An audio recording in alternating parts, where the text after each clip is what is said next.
Mandi ad Uc, Furlans di Kenti e a Tor Palmont. Ben ritrovati ancora una volta per passeggiare da un'osteria all'altra di questo nostro vecchio Friuli.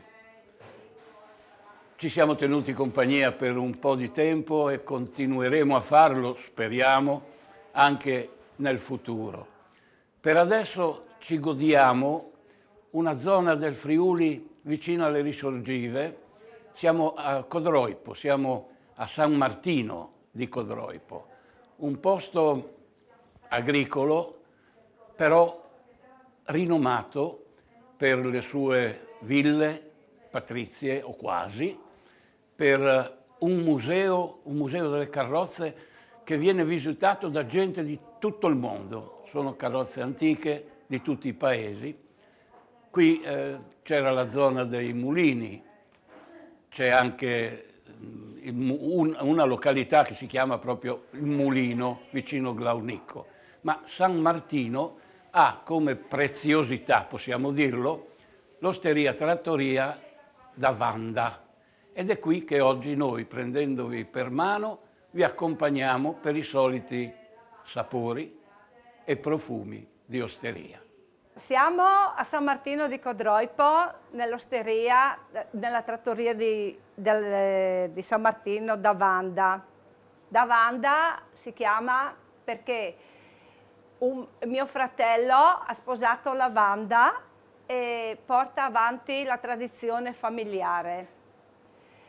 Però la storia della trattoria è molto più vecchia. Quando mio papà, commisso Giovanni, è entrato nel 1928, a 16 anni, a fare il garzone dentro nella bottega. Dopodiché lui ha trovato mia mamma nel 1936, si sono sposati, però ha dovuto andare in guerra e ha fatto un po' di guerra. Hanno avuto 3 figli e mia mamma intanto ha portato avanti da sola l'attività in tempo di guerra. Dopodiché noi qua avevamo anche alimentari, tabacchino, il campo di bocce dove c'è fuori, dove si mangia, poi era il ritrovo per tutto il paese. Avevamo, se qualcuno si ammalava, noi avevamo il telefono pubblico e se si ammalava qualcuno venivano qua, richiedevano la visita, noi si iscriveva, il medico veniva al dopo pranzo e andava a trovarli. Il veterinario uguale, quello solo arrivava al mattino. Ecco. Poi qua sono passate diverse persone, come ha raccontato mia mamma, ad esempio anche Hemingway. Qua veniva tutti i giorni a bere un tipo di birra, la Puttingham, che la faceva trovare mio papà sempre a lui, solo per lui, ecco. Niente, lui diceva che era una persona, veniva qua, piaceva parlare con le persone, perché qua c'erano sempre persone, perché era il ritrovo qua.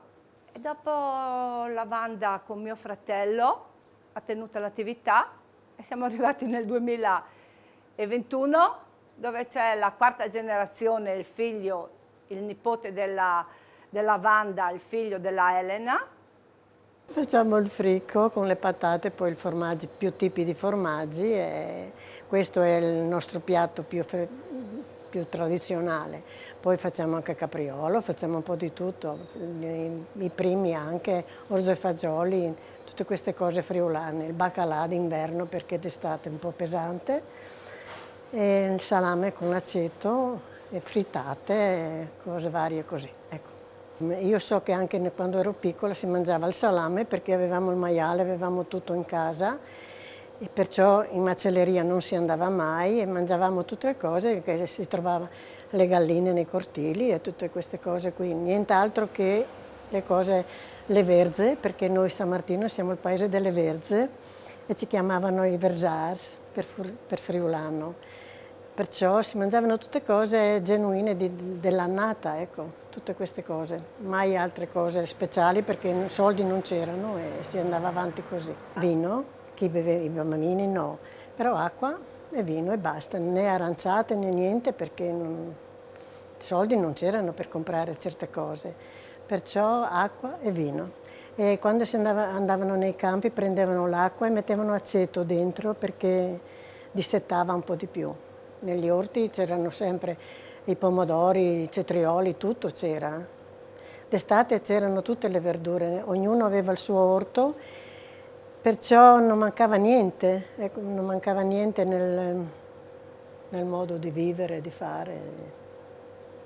Questo era solo sì, spazio aziendale, avevano solo vino, come liquori non c'erano una volta che io mi ricordi, c'era la grappa, basta, bevevano grappa e menta, ecco questo era il digestivo dei nostri vecchi. La trattoria da Vanda, che io chiamo ancora osteria, la di Vanda di San Martino di Codroipo, è una delle tante realtà che fortunatamente ancora riescono a identificare un tessuto sociale e culturale, ma anche a divulgare una cultura enogastronomica del territorio del Medio Friuli.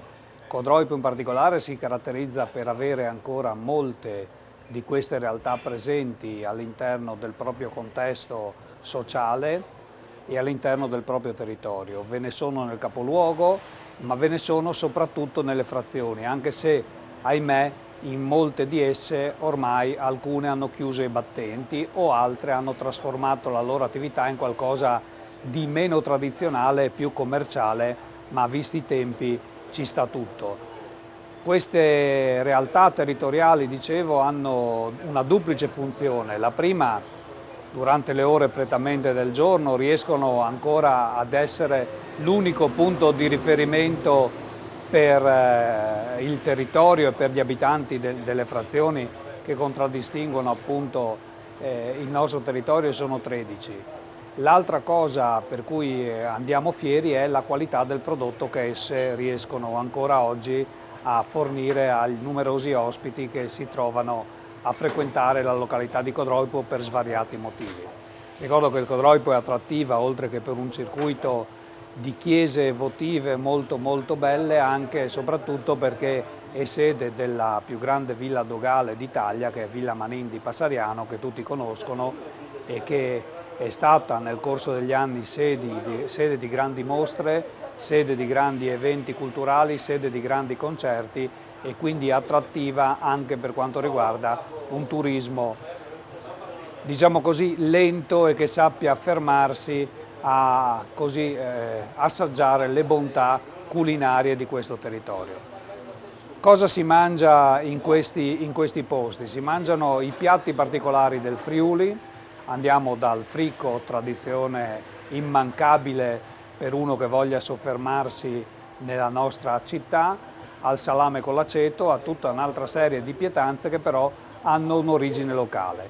Penso al masurin, penso alla bisate, penso anche a tutto quel tipo di selvaggine che sono così andate un po' fuori dai gusti del nostro palato, ma che venendo a Codroipo possono essere riassaggiate in maniera molto buona e gradevole anche per il nostro palato, facendo riscoprire una cucina che è andata un po' perdendosi nel corso degli anni. Ricordo una signora inglese, probabilmente era una baronessa perché era sicuramente una nobile, non mi ricordo se contessa o baronessa, quando un cameriere venne a togliergli il piatto con la pietanza ancora da finire, ha detto al cameriere "This is not a fast food". Ecco, noi non siamo nel fast food, siamo ancora nelle trattorie, nell'osteria tradizionale, dove è bello sedersi a tavola, si sa quando si inizia, non si sa quando finisce, perché una parola tira l'altra, una pietanza tira l'altra, un taial tira che l'altra, e stare in compagnia, riuscire a dialogare, riuscire anche a pensare, a propugnare le proprie idee, penso che oggi sia un qualcosa di estremamente unico e raro, che ancora fortunatamente nel tessuto sociale e culturale, non solo in questo caso di Codroipo, ma dell'intero Friuli, riusciamo ancora a tenere in piedi e ad esistere, grazie soprattutto a questi imprenditori. Vanda ne è un esempio, l'abbiamo detto prima, perché il Museo delle Carrozze è stato aperto lì vicino e sicuramente non è quello che porta lavoro a una trattoria, perché il lavoro lo porta un buon nome, un nome che dura da quasi 100 anni e che ha saputo nel corso degli anni appunto implementare la propria offerta, ma soprattutto resistere anche in tempi molto molto difficili come l'ultimo che abbiamo passato. Questo è sinonimo di attaccamento al lavoro, questo è sinonimo sicuramente di passione, questo è sinonimo di impegno nel fare il proprio lavoro e di farlo bene. Questo in poche parole vuol dire essere friulani, perché i friulani amano essere molto silenziosi, e tanto sono silenziosi, tanto sono laboriosi e tanto riescono a gestire realtà, ripeto, in un momento di difficoltà come queste, che dalle altre parti hanno chiuso e qui fortunatamente sono riuscite a rimanere aperte.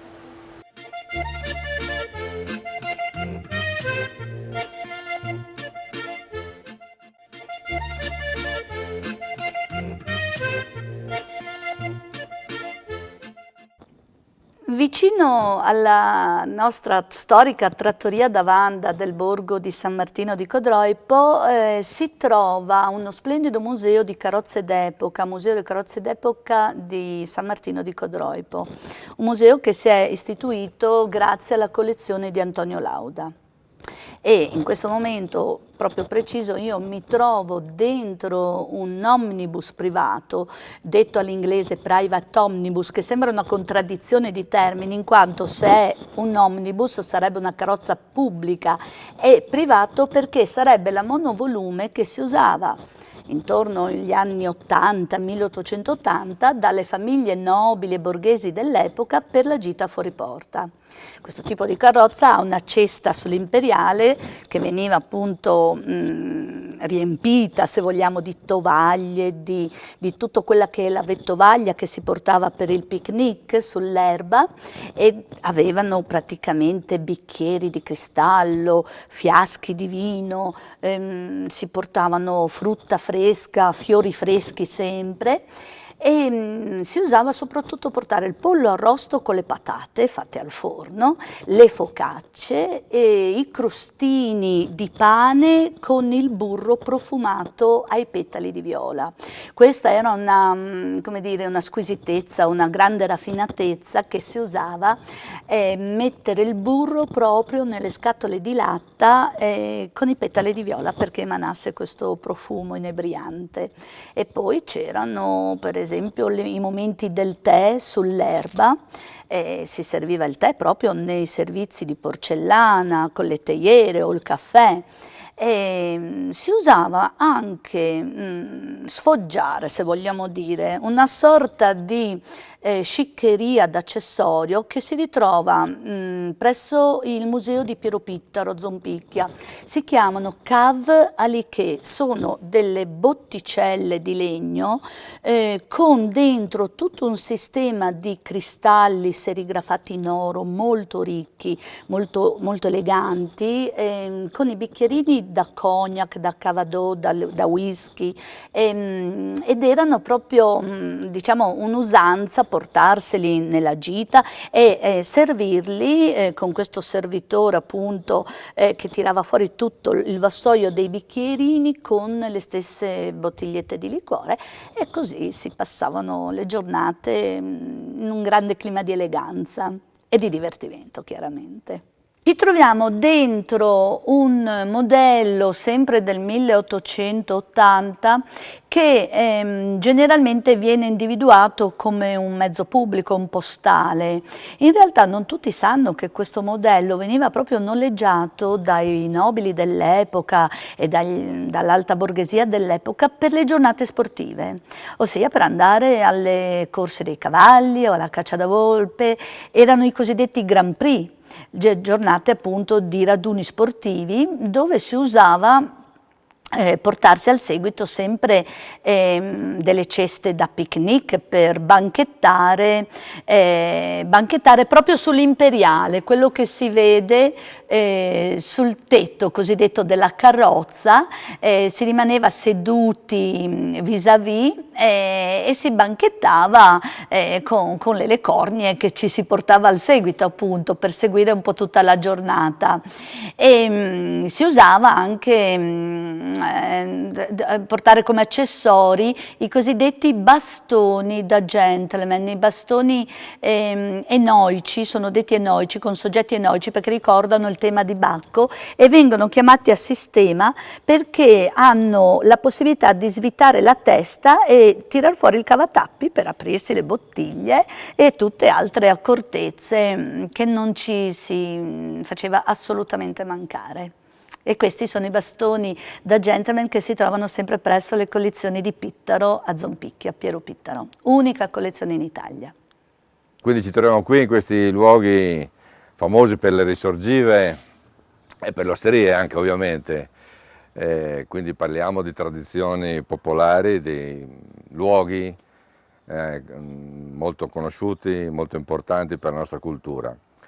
A pochi chilometri da qui esiste ancora il nostro laboratorio dove si costruiscono gli organi, quindi un'altra tradizione ormai più che ultrasecolare, perché tra poco arriveremo ai 200 anni di fondazione, in cui questa arte si tramanda di padre in figlio. Io sono la 6ª generazione, mio figlio lavora ed è ancora in ditta ed è la 7ª generazione.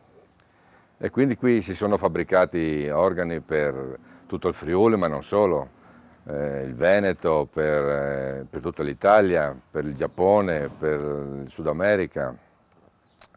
Nella costruzione degli organi ci sono varie parti, una parte importante sono i mantici. Vi voglio raccontare questo piccolo aneddoto che riguarda un po' le osterie. Per fare i mantici sono quelli, immaginate i mantici del fabbro, no? Quindi sono quegli elementi flessibili che vengono gonfiati e poi insufflano l'aria alle canne. Ecco, queste canne, costruite appunto a pochi chilometri da qui a Cammino al Tagliamento, devono essere provate facendole suonare attraverso l'aria dei mantici.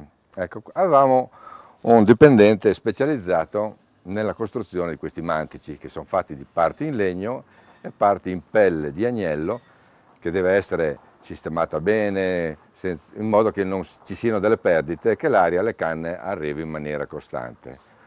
Questo dipendente aveva un po' il vizio che gli piaceva bere un bicchiere di vino e quindi lui era interessato a costruire dei mantici molto capienti.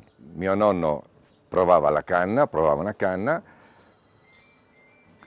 questo dipendente gonfiava il mantice, andava alla osteria lì vicino, all'antica, che è tuttora ancora esistente, a 200 metri di distanza, prendeva un bicchiere di vino, ritornava al mantice e il nonno poteva passare alla canna successiva senza che neanche si fosse accorto della mancanza del dipendente. Questo per dire un aneddoto che riguarda le osterie e l'uso friulano del saper assaporare un buon bicchiere di vino. Ma come è nata questa attività in questo paese? È nata attraverso un caso, anche lì.